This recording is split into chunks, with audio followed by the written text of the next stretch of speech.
This is a car-to-car crash that is not required in any safety rating or regulation.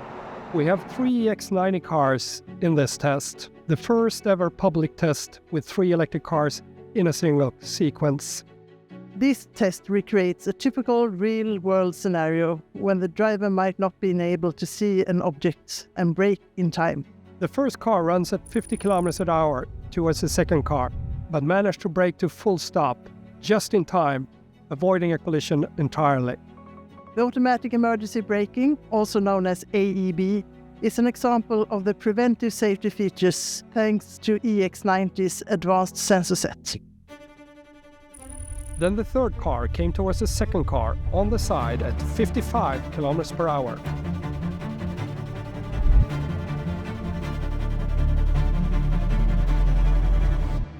Hitting it in the middle, directly towards where the occupants are sitting.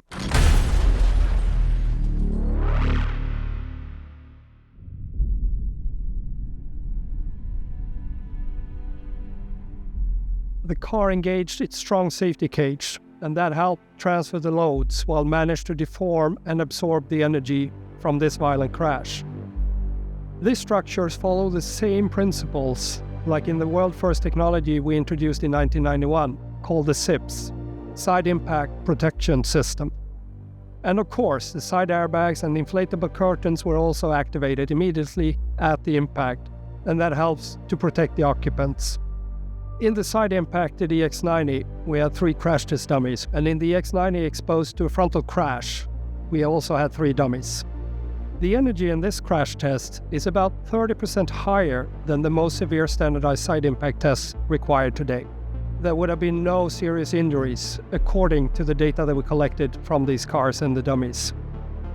In our industry-leading crash laboratory, we could recreate almost any accident in real life.